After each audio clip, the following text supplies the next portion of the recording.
Morning. Good morning. So quick update from last week, and then let's go ahead and move into overview of this week and talk about evaluation. Well, the weather didn't quite work out for the outside activity. The kids were very upset. We're going to try again this week. It just happened to rain when we were going to go outside and run the bleachers and throw the ball and read. But anyway, we did some more spirit reading, and that worked really well. And positive comments from the kids. I got a lot more positive comments this time. I think they're a little more used to it. Now, they forgot to do some of the predicting, so we said we'd work on that a little bit more, but for the most part, I thought it went well. It went very well. And let's see. Yeah, the vocab and everything was, I think they're getting the vocab pretty well. So, yeah, I mean, we just had to change kind of what we were doing, and then we had guidance come in, and that took a little longer, so. Oh, and then we had the Danish. Oh, and we had the Danish exchange. Oh, that's right. We changed it on Friday, and we had some exchange students from Denmark, and so we went to their presentation. So, a little bit different. Well, that's good. Sounds like you're comfortable as co-teachers being flexible, so that's a good thing too. So. Anyway, but yeah, this week we have let's see, more of finishing up the chapter we're on, and then getting ready for the end of the quarter test. So talking about assessment would be good for that test, because I want to give more of a traditional test. Because sometimes in life you have to take a traditional test. You do, absolutely. Yes. All right, so let's talk for a minute about that traditional test. What's the format? How many questions? What does traditional mean to you, Lisa? Well, probably a little bit of multiple choice and matching true false in a written part. Yeah. All right, and written part, how many written, how many multiple choice, and how many matching? Well, we'll have to talk about that. Yeah, we haven't made it yet. So we have to, since it's a brand new book, we don't have much except for just what we've paid. Teachers pay teachers works really well. We're going to take them on the vocab, but I don't know. I don't really like matching for vocab. I think maybe just giving them two choices would be the best, since they have a lot of words. Yeah, especially with all the words we're doing the literature terms, two different chapters. I won't give them all the words, because that would be too much. Yeah. They have, let's see, 11, 13, so it's 24, and then 13 this time, so 37. Yeah, about 37, about 40 words. So maybe half of those words, would you think? Yeah, so TJ, talk to me for a minute, and then we'll talk about the words in just a second. What do you, from multiple choice, matching, and open-ended, what are your concerns for the students that have IEPs with those formats? What are you most worried about? Well, typically in our accommodations, we have only 3 multiple choice answers, and then we only do matching for only like 5 or 10 in groups. So we group those words to help not have as many choices. And then for extended questions, we usually limit down the sentences. Instead of it being 5 or 8 sentences, it's 3. Or just make sure you get the idea. So I'm going to stretch you guys both a little bit and see what your thoughts are. How about the test being traditional, but you're a Park State, correct? Is that your new test? Okay. Why not half of it be multiple choice on the computer, so you can get kids to practice for the park, and use something like Socrative that would give immediate feedback? And that way then it's downloaded, it's graded, you don't have anything to grade. That will save you a lot of time, and maybe that's something TJ could do. And TJ, here's what I'm thinking. And of course, Lisa, you're welcome to do it. I don't mean to assign TJ tasks, but we're just thinking, because then what I'm thinking, TJ, is maybe you could have 2 rooms, like kids could sign into your room, and the other kids could sign into Lisa's room, and they both be downloaded. But in your room, I get a chance to correct my quiz to mastery. And in your room, Lisa, so there's 20 words in your room with multiple choice or matching or whatever you decide to use Quizlet for. So making part of the test on the computer, because your kids got to get used to that with Park. Right. And so if you did half that way, it saves you time, and it's meeting the standards of Park. And so here's what I'm thinking if I were in your room, that you would sign into room 19778, which is my room if you have a disability. You would not, you wouldn't say that to the class, but you'd say, here's your room number, pass that out.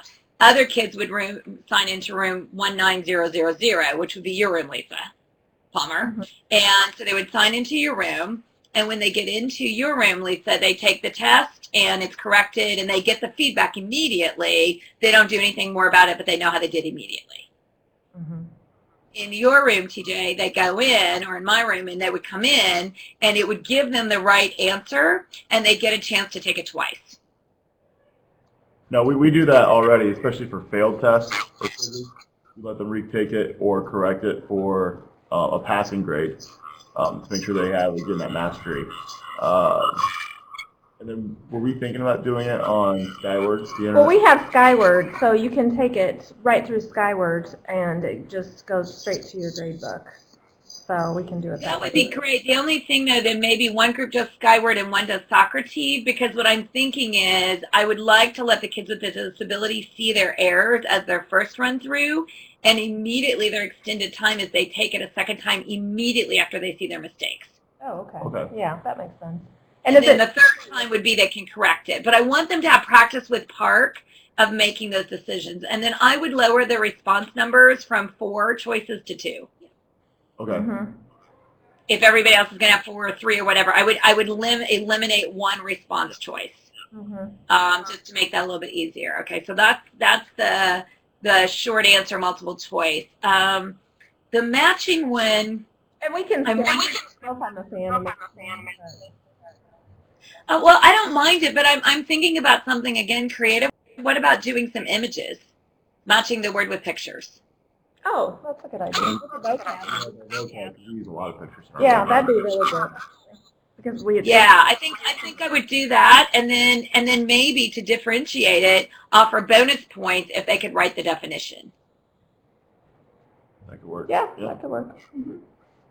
Okay, so we've gone low and we've gone high. Now the extended response. Explain to me again what you do with the extended response.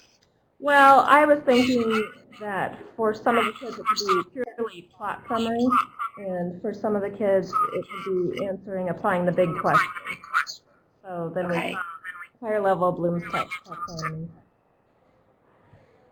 The only thing I might add, the recommendation, again, I'm putting my Park head on just because I've done a lot of work in learning about Park and then Florida pushed back from it, is I would probably immediately try to teach a strategy for your short response questions, whatever you most commonly use, either a KWL. I actually love graphic organizers, so that they don't just go and do their short response, but you actually require something before they do their short response.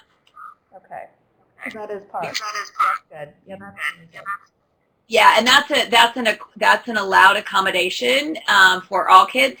So why not teach them test taking? So what you say is, and try really hard. Research says don't talk about this is the state test because that makes them do worse. It raises their stress level. Mhm. But say this is test taking strategies you can use to go to college. Okay. These are test-taking strategies that will get you a higher score on the ACT and the SAT. Don't use the word Park or you'll find they'll do worse because their hormones that they will secrete will make them feel yucky and they'll feel like there's failure. Okay, right.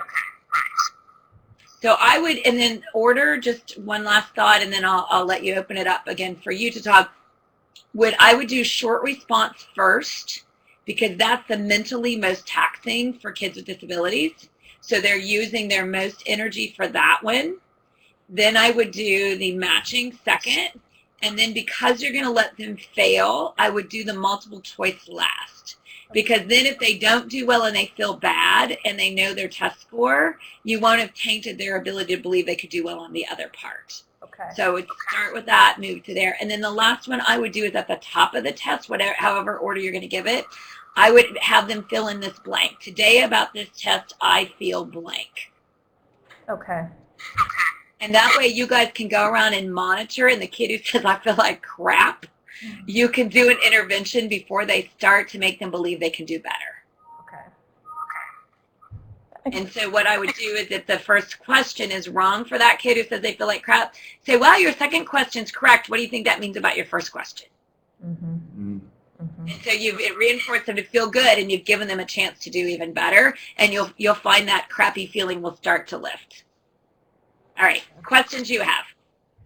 Well, I thought actually that it's possible that we could do the short response the first day and then the multiple choice the second day. So we could break Love that. I love that idea. I love that idea. It's for your kids. Well, it's because of what I'm used to teaching that I'm always amazed how much longer it takes. This is.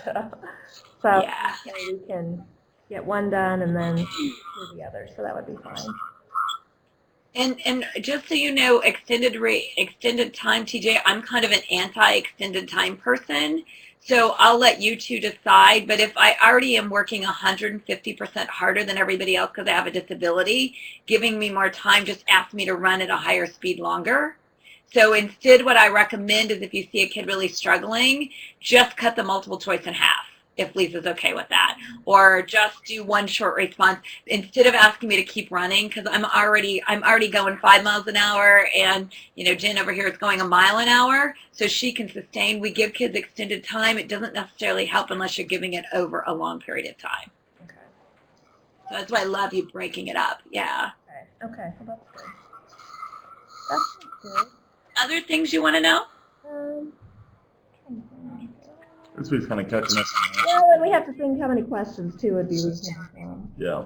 Because it'll be the multiple choice will be based on the story. It'll be based on the graphic organizers and the questions they've had to answer in class. One last quick fun one you might try is let all the kids on a postcard or on a note card write their name and write a question they want in the test, and then when you make the test, put their name next to the question. Yeah, that's good. I like that. And pick your kid with a disability as one of their questions first. That's the lowest motivator, because they'll feel really good that they were the author of that question and they'll know how to answer it. That's good. Yeah, that way you don't have to write test questions. The kids write them for you. Exactly. I'm all about making it easier on you. All right. One last question I have. How about roles in co-teaching? Finding parity? You both doing okay there? I think it's going well. It's gone very well. He made me read on vocab, so that was really good. And I don't think the kids see us as One lead, one follow. I don't think they see that at all. I think they just see us as two teachers. Mm-hmm. Right. And we have. Well, we see that clearly. We brag about you guys all over the country already, just so you know. We have it's kind of nice because actually we have a third teacher in class. We have an aide for a student with a visual disability, and so it's wonderful because she can work with that group and help them out too. So they're really getting 3 teachers in the class. That's wonderful. You should see test scores go through the roof. Well, I would love to put that on the list next week of some things to maybe do with the aide, with the visual impairment for the whole class. That would be appropriate for an aide to do, and we can talk a little bit about that role if you'd like to, but that's just one item. What else would you guys like to talk about as we wrap up? Well, let's see. Well, I think more creative ideas to finish off this novel, because we still have 2 sections. They're shorter. They're way shorter. They're way shorter. We still got the 2 presentations to do, but yeah, I can't feel the same way. I just don't want them getting bored of the story before it ends. I think they're doing well with it, and I'm still going to go, when we're done with this section, I'm still going to ask them, which we didn't get done last week like I wanted because of all the unplanned activities, but the questions you still have, because we found out the coach basically, based on his exercises and bleacher runs, has a kid die, and so that was one big question the kids had. Why is this coach fired? Well, that's why. So what other questions do you have, and then which ones are answered by the end of the novel? So I still want to. Yep. Kind of try to keep them in after.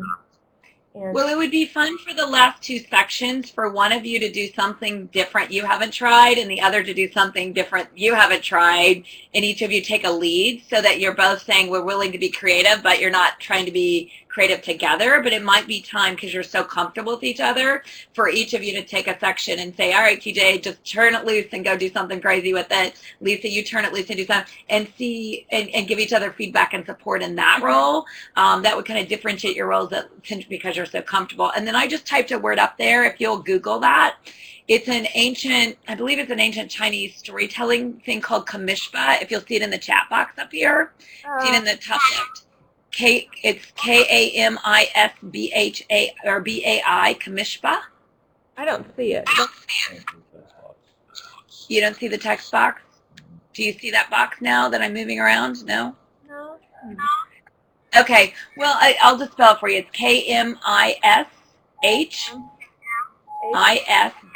KMISHISBHBAI. And I'll send you a link to the site. Okay. It's a storytelling that was used in China to get people to come and buy candy. And the guy used this whole process, and it uses cooperative roles. And it's mostly used in elementary classrooms, but for a short section, it might be a perfect thing to do. And you could even add things like videotaping the groups and all that kind of stuff if you wanted to do some really creative things there. Oh, okay, that sounds good. And I also thought in one of the chapters we probably should do a few samples of the brown bag, because that's how we're going to test them at the end, so they start to get that. So maybe one of you do the brown bag and maybe the other one do the Kamishba. Again, just an idea. I can give you others, but we can talk those through next week. I think that would be a great topic, okay? That sounds good. All right, it's fun as always. You guys are great. Anything to add, Jen? No, Okay, I good. think we're great. I did a lot of talking today, so I'll let you do more next time. All right, thanks, guys. Thanks for all you do. Thank you. Thanks. All right, have a great day. Bye. Bye.